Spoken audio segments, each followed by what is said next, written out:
嗨，大家好，欢迎收听超认真无限公司。今天呢是单身女子的第2集，但是等一下我不会出现，你知道为什么吗？为什么呢？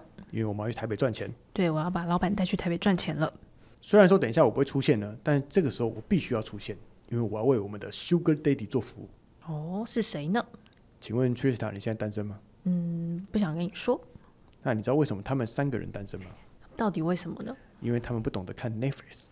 哦，所以看 Netflix 有什么特别要注意的呢？一般人看 Netflix 他只是看普通的 Netflix， 但是呢，如果今天你有 Surfshark VPN， 你看 Netflix 的时候，那感觉就不一样咯。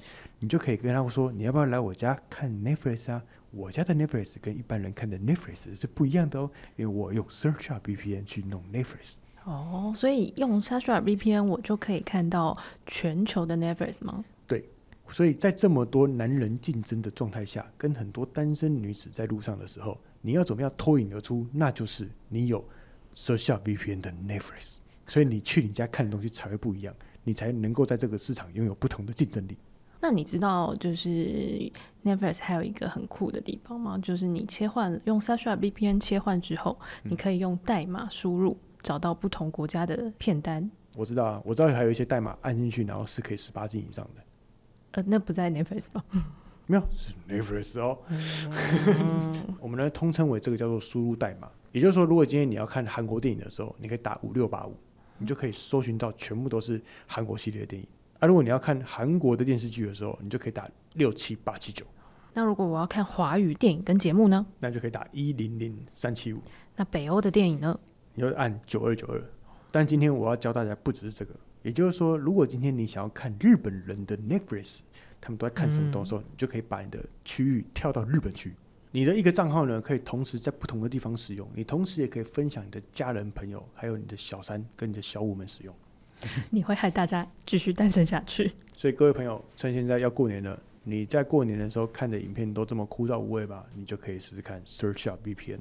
而且你现在还可以透过超认真无限公司的优惠码IM88购买 Surfshark， 不只送你4个月额外的使用期，还可以拿到高达10G 的 Solid eSIM 流量，让 Surfshark 陪你开心连线无界限。感谢 Sugar Daddy， 接下来请收听超认真单身少女组。嗨，欢迎各位收听超认真无限，我是 Lucy， 我是制作人 Gloria。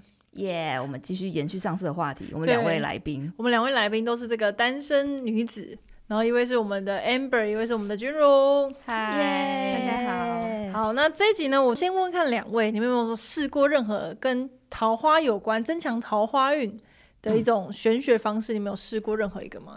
君如，你有吗？好像就是只有去拜月老庙1次吧，可是特别为了找桃花去。对，那时候跟朋友一起去的。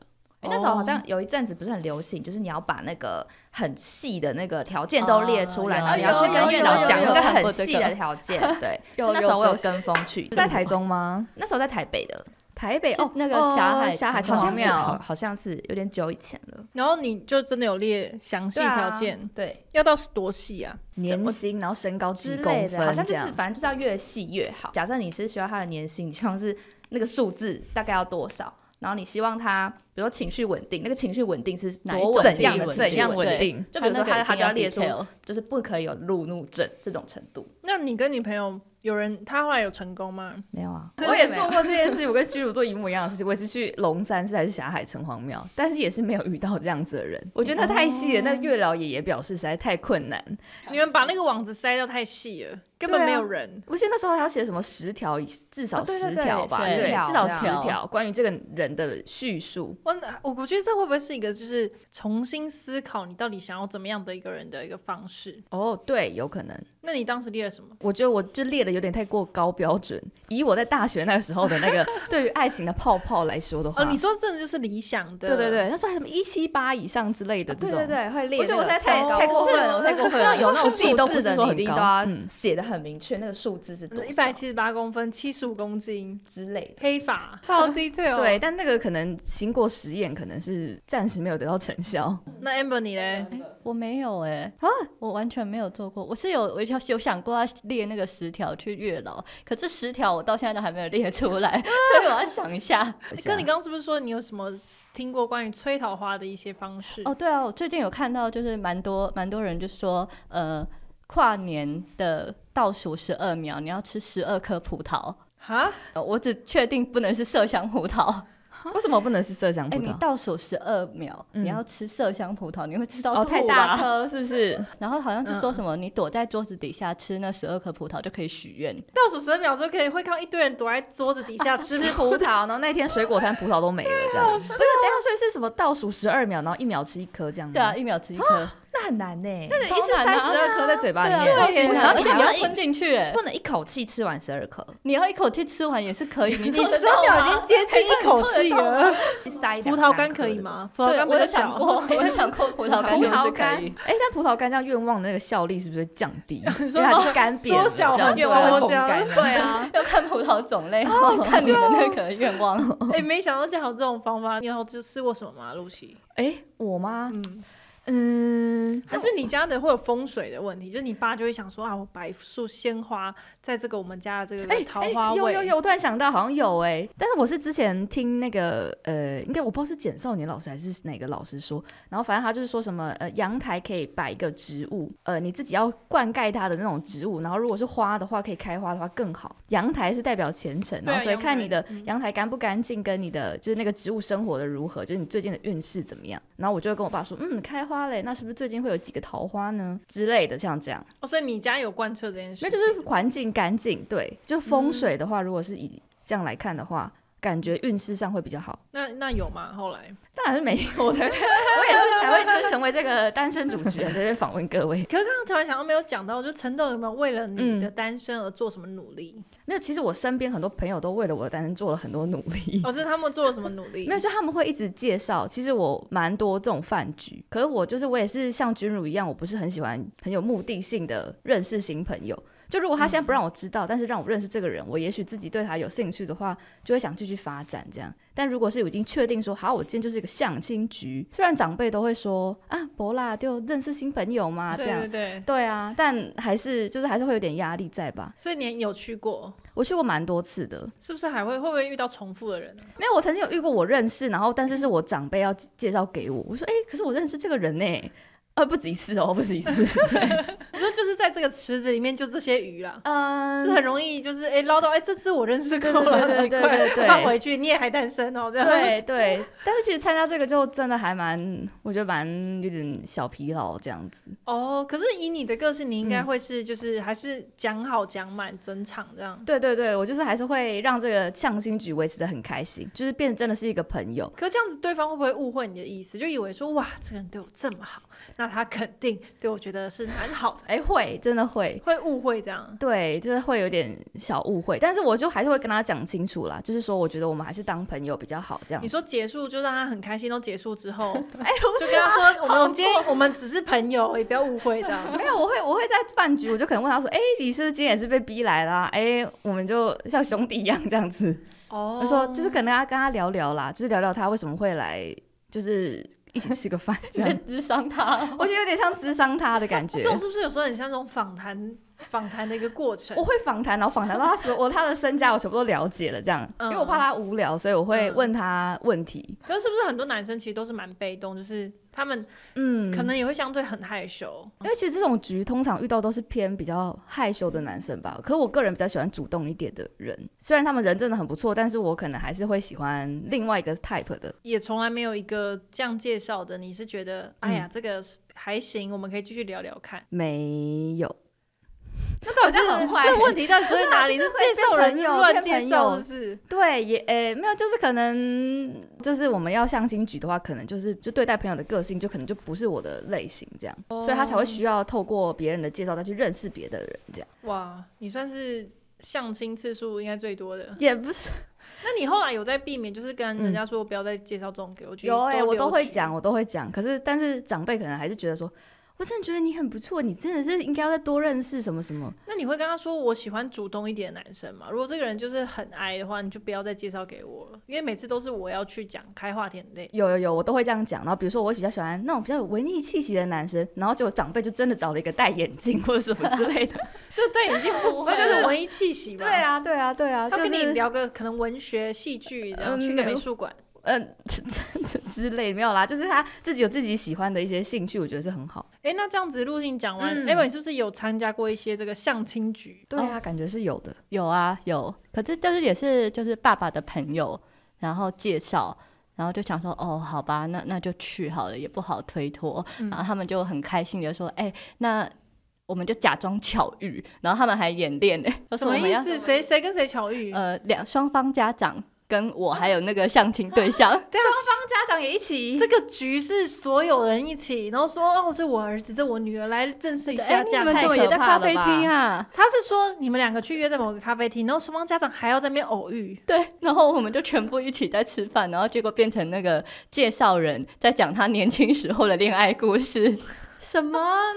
那可是蛮好笑的。那有后续吗？这很不行。没有后续。没有后续，对，因为之后就变成双方家长在聊天啦。那他们没有后悔，想说他们到底干嘛搞这一出？他们没有想到这件事情，他们可能是想要让我们不尴尬，但是他们的方法有点错误，这超尴尬的。有父母在，应该都聊不太起来吧？我觉得啦，就听大人讲话，对，听大人说话就是双方父母跟介绍阿姨，然后还有我跟那个相亲对象，这样很奇怪。之后就也没有那个联络了。那之后有联络的吗？有之后有联络的。那他就是也是吃饭嘛，然后吃完饭之后就那就互加 LINE， 然后他讲话就是比较我需要一直去跟他沟通。我需要开话题，他比较不会讲话，然后我就觉得很累，他很容易句点，对，我就会觉得很累，超难聊的，对，然后我就会觉得很累，所以就比较少再回他。然后之后他就是也默默的没有再回我，我就想说那就算了。然后之后没多久他就有赖我，就说我跟你讲我最近没有回你的原因是因为我最近都在忙我家装潢的事，你看。然后他就把那个他家所有的装潢的照片都给我看，我就觉得我很像业主。他可以监工验收一下，对，就要把它放在相簿里面，我们两个的共同相簿。这是监工可以帮我看一下这边有没有做不好。Oh my god！ 对，我想说我是不是要用红色的笔圈起来，就说这边不行哦。那你后来有回他什么吗？没有因为这个要怎么讲，我只能讲哇，好漂亮哦！你就把你家装潢也拍给他看了。我用这个桌子，这桌子不错，建一个相簿，推荐家居，推荐家居，什么居然有这种类型？然后之后也是有那个可能有长辈的朋友的故事，就是朋友喜欢叔叔型、大叔型、欧巴的那种，但是孔刘那种，但是长辈就说：“我觉得这照片看起来这个人还不错啊。”然后之后就看了一下，然后给朋友看，然后朋友就说：“这个不是大叔，这个是欧吉以上。”他说：“不行，这看起来像是40几岁。”他说：“没有，这他只是照片比较吃亏而已，本人不是。可是我们看过本人，长得跟照片一模一样。”所以是对方没有理解，欧巴不是欧基上，他以为欧巴就是欧基上。长辈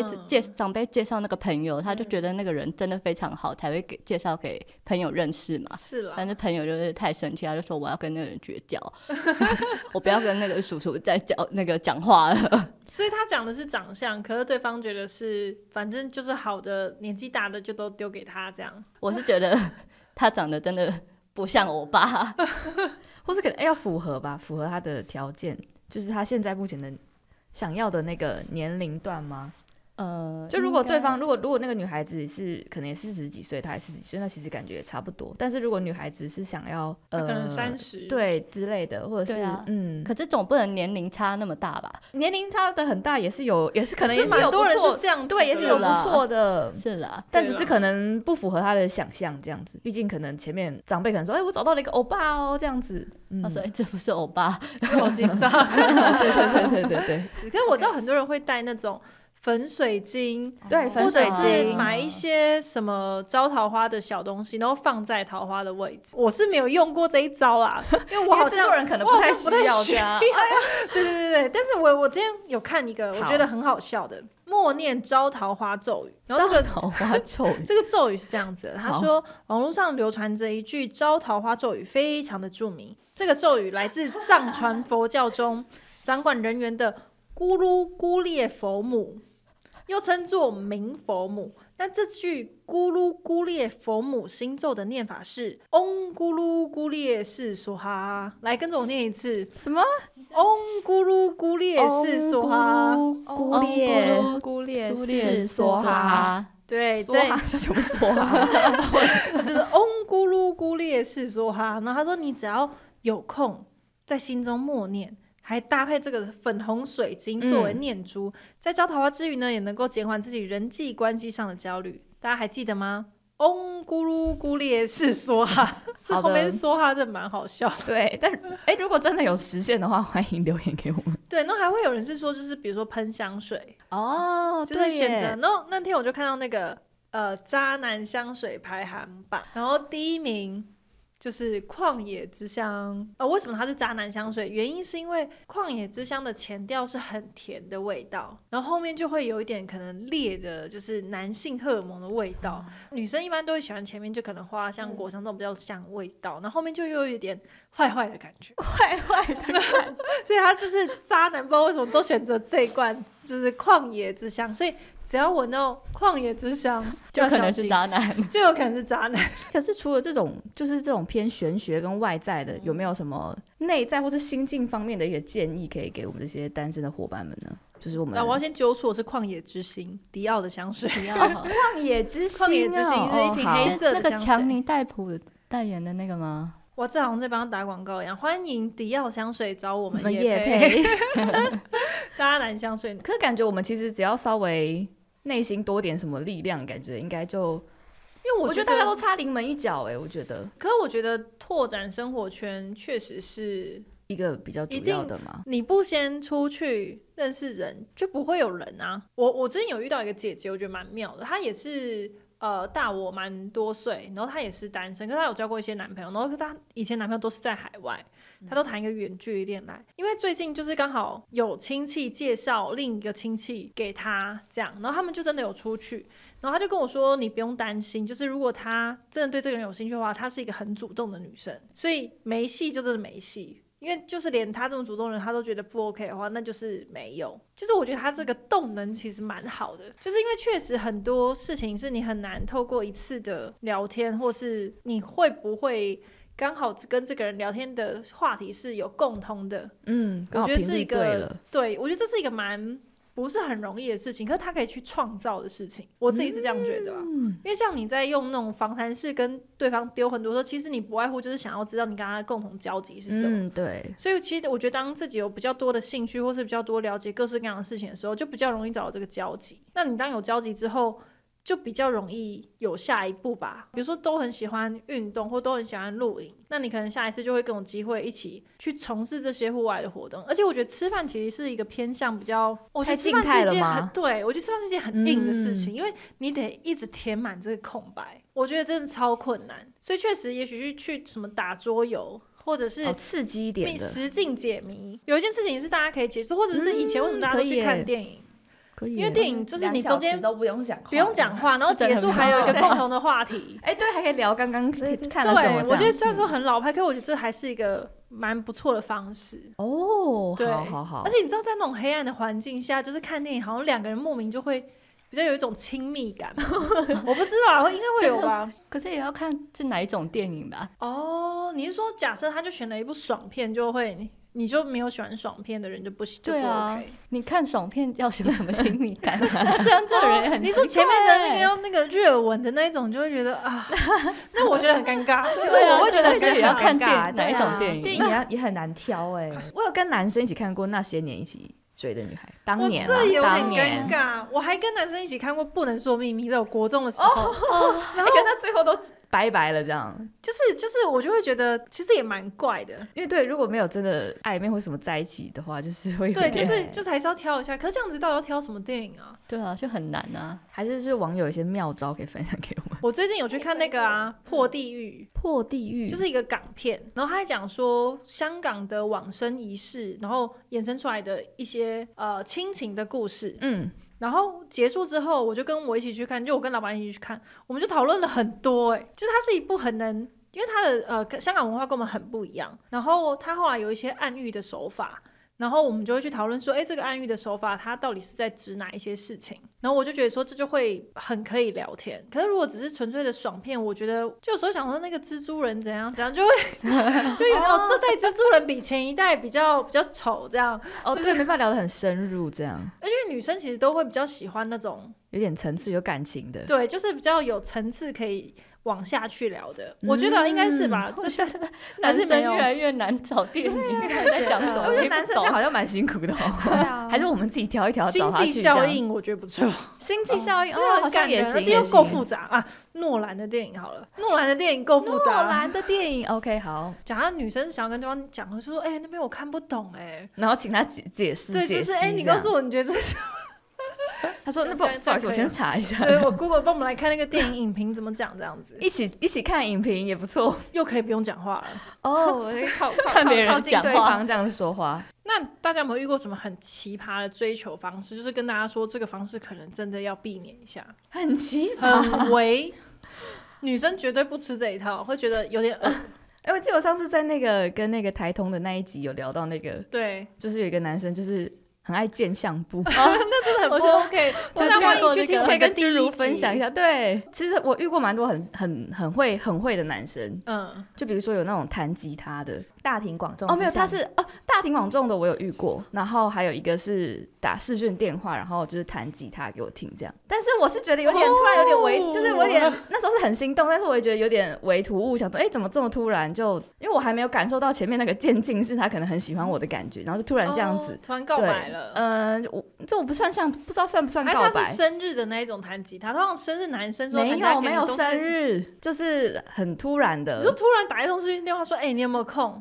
然后你就说有啊，开视讯，然后就弹吉他，这个人真的很诡异。他是有唱什么情歌之类的，很会唱歌这样。没有，因为后续就是还有一些就是很暧昧啦，但是后来这个也没有成。可是你觉得这是用心的吗？是，我觉得是算用心，但是感觉还是要给女生一个微微的心理准备，就很突然可是两个都是在私下，可是你也是在私下的空间，不是旁边有人吧？有一个朋友，他是朋友们都在的情况下，然后弹吉他这样。说这首歌给 Lucy， 这样，因为那首歌是我曾经讲过，说这首歌是我未来觉得如果有婚礼我就把它放进去的那种。哪一首 ？Perfect。我喜欢那个韦礼安的《因为爱》。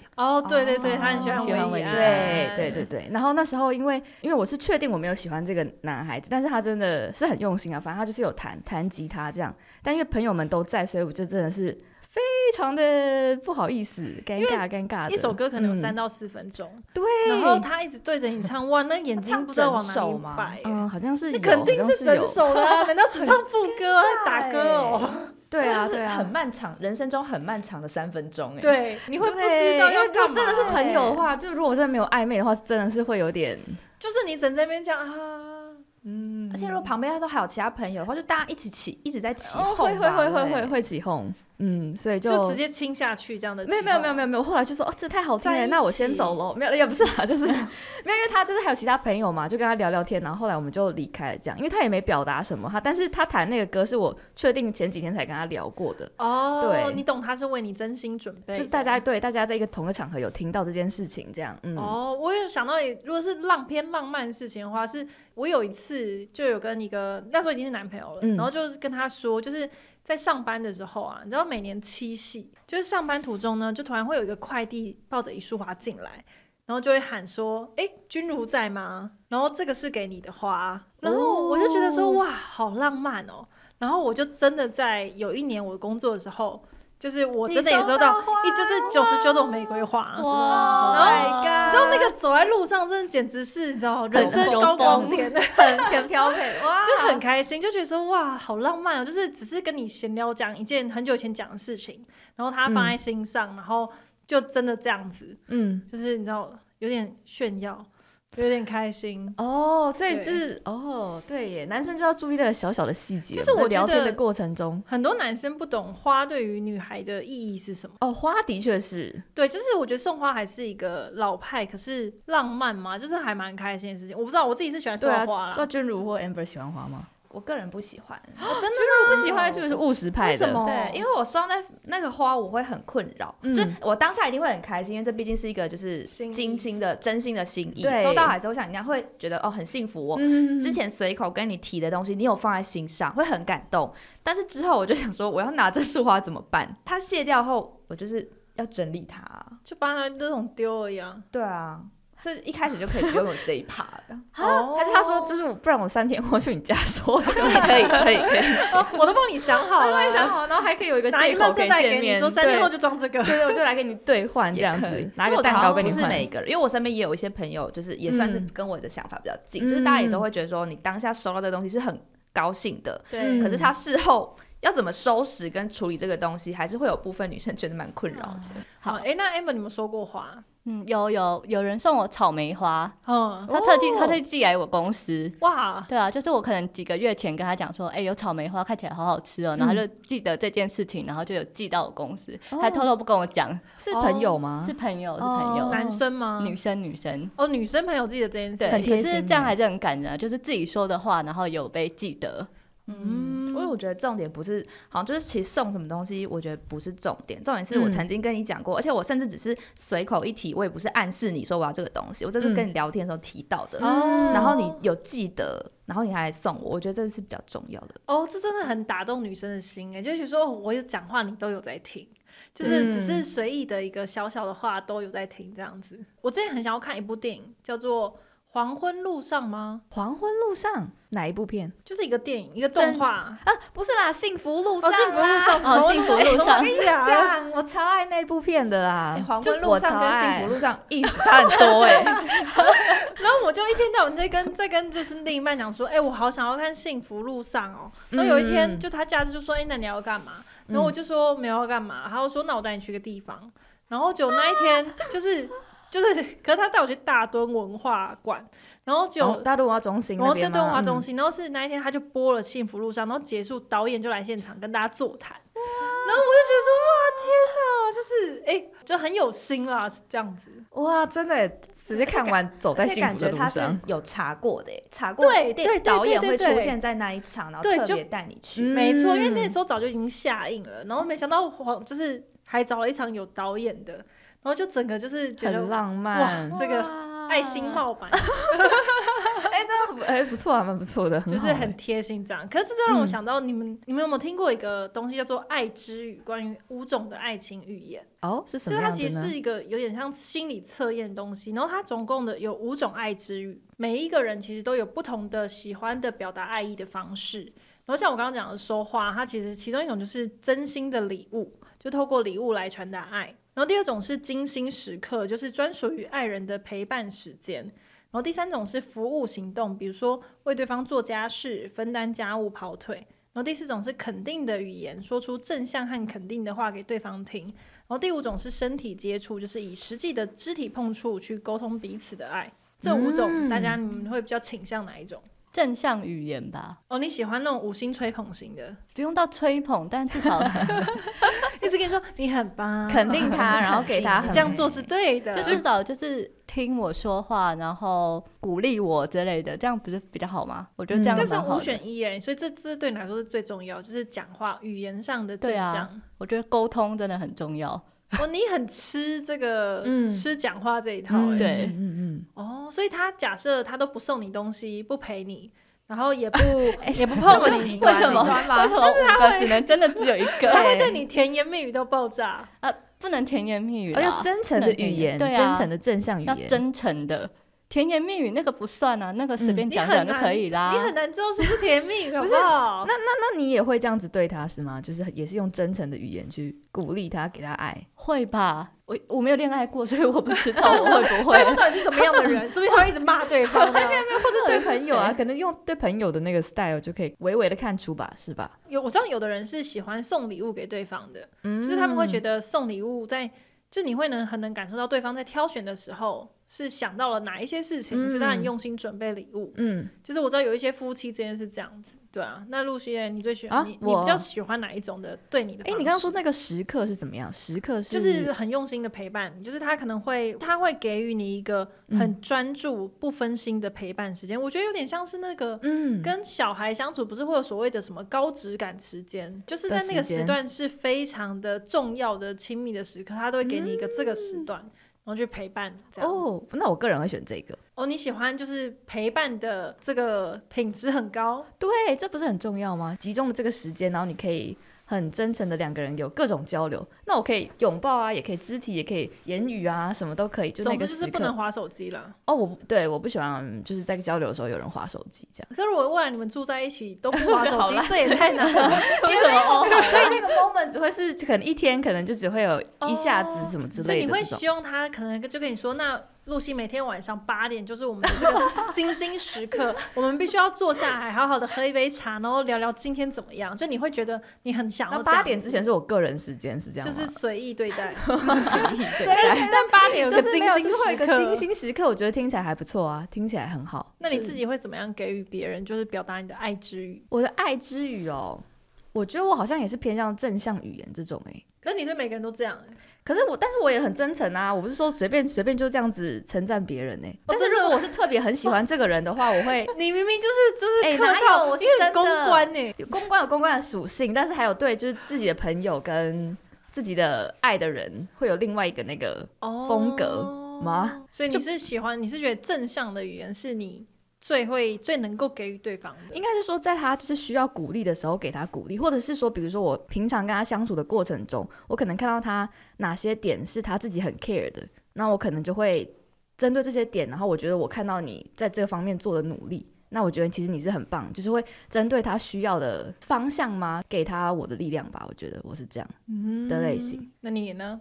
你喜欢哪一种爱之语？我觉得应该也像露西一样，就是比较喜欢精心的时刻，但是就是陪伴，但我没有一定要到能够促膝长谈这种程度。那要怎么样？就你想象中的是怎么样子？就是我们就是在同一个空间，在同一个空间。因为对我来说，我会觉得如果说因为像跟朋友出去，有些朋友是我们一起出去吃饭嘛，可是你话题总不可能一直都在聊，那聊一聊我们大家就会开始滑手机。对。可是这个滑手机的这个 moment 我不会觉得很尴尬，我会觉得说这是我们很自然的对谈，然后自然的结束，自然的做自己的事情。所以你会觉得说他每天有特别给你一个时间是做这件事情就 OK， 就他可以不用送你礼物，不用给你正向语言，不用去摸碰你，但是他如果每天都可以给你一个这样的时刻，你就觉得他对你是很爱你的这种做法。我觉得就是其实这5个东西没有办法这样分，他应该是说最好是雨露均沾。你这边就是就是这边的加分效果比较高，这样。对，加分项啊。对，因为我觉得不可能我觉得没有办法那么极端。没有，我这人也就像比如说你爸妈，我觉得很多传统的男生他们是不知道要怎么样正向语言，也不知道要怎么样送礼物，他们可能就会这2项真的是0分。确实，然后他们可能就是我不知道很顾家，或者是陪伴一直都在另外一半的身边。所以其实我觉得这个确实是一个就是你吃哪一套是很极端的选择。我觉得女生跟女生之间比较能达到这样子的给予对方吗？就是我觉得女生好像比较会在意这一切，男生比较不行吗？我觉得啦。其实我觉得精心时刻其实是一件不容易的事。好，那你现在回答。可是我最想要哪一种是不是很难？是不是很难？其实你5选1，其实真的很难，好不好？对啊，因为你其实不可能，其他不能是0啊。应该说，如果他有分项是0，那他就是要在其他项加分一点，对，努力一点。你总不能说其他4个都是0，然后只有这个是100。我觉得，我觉得我觉得我好像比较知道我比较难做到的，就是我觉得精心时刻是我觉得我比较难做到的，我会不知道怎么样子才是精心时刻。就其实我对这件事情没有太大概念。就是我会觉得说，那我跟你在旁边，我们一起去哪里就是吗？就好像也不是。那我们俩坐在一起聊天就是吗？应该也不算精心时刻，应该算全心全意对待的那个每个时刻吧。其实他也不是说一定要有一个时间点，然后我们只能看着对方，然后呢什么事情都不做，然后只能就是交流这样。感觉也不算是这样子啦。还是他带我去看那个幸福路上就算精心时刻，我觉得那个就算，那个就算全心全意的时刻，就为了你的一个时段，这样一个时刻。那你是喜欢这个的吗？这自然是很开心。可是这种事情我觉得发生时间很少，就是应该说我觉得这件事情不容易达到，就是不是说对方不愿意或什么，是你很难一直创造这样子的精心时刻，我觉得很难。我觉得送礼物可能会是相对简单的，像我觉得我自己比较常做到的是，可能就是正式送礼物。我会觉得说他可能日常中讲的东西，或者是我观察到他可能会喜欢的东西，我可能就会买给他。就是我觉得这是我比较容易表达的方式。就是我之前有思考过，就是当我送礼物给别人，其实我觉得在某种程度上，我也是希望他这样对我。就是我觉得送礼物总是后来背后想想，好像有这样子的想法在，可是到现在比较不会啦。可是以前我其实会很在意。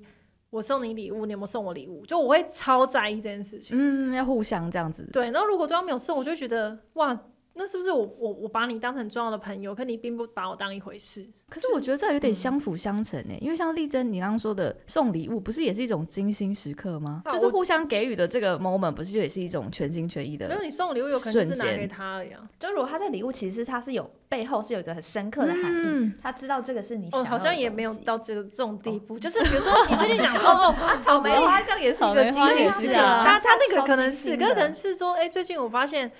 他泡咖啡可能需要一支温度计，然后我就买了一支温度计送他。这也是一种精心时刻啊，这是啊。我觉得你把精心时刻想得太过高质感。哇，你想得很广泛，超广泛，好不好？哇，这很容易达成。好啦，这个其实真的有讲的真的是太广泛了，这个要有实际的实战经验才可以好好的分享。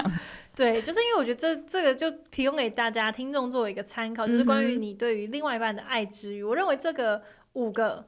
就像刚刚女生们选的，就是你知道，其实会希望雨露均沾，但你可以2项归零，其他3个要多点一点啊。如果你全部都0分的话，那你真的不要交女朋友好不好？但我觉得这些东西最后都是回到每个人喜欢什么啦。就是有一个人他就是觉得我都可以什么都不要，然后我只需要其中1项就好，一定还是会有这种人啊。哦，对啦，可是不能都没有啊，都没有是怎样？我跟墙壁在一起，他就是应该也没有想要交另外一半的意思吧。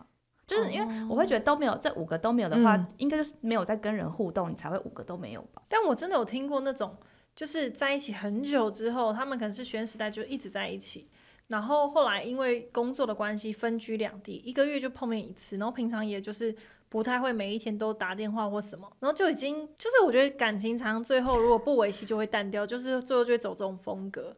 就是大家突然很久才联络1次，也不知道说，我们现在这关系是我还跟你在一起吗？若有似无这样。对，我觉得走到这一步就是蛮危险的。好，大家还是要用心参考一下这个爱之语，好不好？就是你要投注彼此，这样大家感情才会更好。对，而且要互相互相。我觉得最后可以做一个小小的总结啦，就是关于单身这件事情，可能自己会对于另外一半有很多的想象跟需求，毕竟期待什么的，从来没有交过，可能就有一个想象。可是其实，在女生这一方，就是我认为最重要的其实是女生也要主动。对，要回归到我们自己这边。对，不然就是一个巴掌就是拍不响嘛，就只有一只手底下。这一手在这里，对，他这边迟迟等你来拍，要拍不拍？因为每个人其实都会有自尊，然后就想说，我都已经这样子了，那如果他没有做表示，我是不是就不应该再这样缠着对方？所以我觉得主动还是一个蛮重要的事情。之前不是有个俗语都说什么男追女什么隔层山，女追男隔层纱，对，就也许我们可能稍微再往前踏个几步，就会发现那个其实没那么困难吗？我觉得啦，有时候就需要一点冲动吧，感情方面的话。我觉得其实是因为在下决定的时候，你真的无法预判最后到底你们相处起来是怎么样子。因为很多人朋友之间跟变成男女朋友之后，我觉得有可能是差很多的，就是你很难想象。我以前会蛮在意一件事情，就是他跟父母的关系。的确会有点反应到那个。对，其实我会有点看这件事情。如果他跟父母的关系是好的，我觉得那他会是比较会照顾人吗？或是他会对于家庭是比较看重的人？因为假设未来一定终极就是会成为家人的话，那我会蛮在意他跟家里的关系是什么。对，我也觉得大家可以看一下这件事，但这件事情通常也不是什么见面1次就有办法知道的事情。对啊，都需要长期，好像很多都需要长期才可以观察得到，或是就要问他说，就是你爸妈在干嘛？你知道很多人是不知道自己爸妈在干嘛的。对，我就会觉得有点那你跟你家是很疏远嘛？那这个就是有点打妹这样，对我来说就会觉得有点担心。对，了解了解，的确会耶。好啊，那如果大家对于这个单身女子呢还有任何的疑问，也都欢迎在下面留言给我们。对，没错。对，然后如果有这个想要认识2位，好不好？欢迎发你们的履历，至少有照片，好不好？至少要有照片，然后你的兴趣啊，你的工作啊、年龄啊，就是这些基本资料，麻烦给我们，然后我们都会转达给这3位女士。2位。好，2位女士，对对对。好，那这一集就这样子。那如果喜欢我们的 podcast， 欢迎到 Apple Podcast 上面给我们5星好评。就这样啦，拜拜，谢谢大家，拜拜，谢谢君如，谢谢 Amber。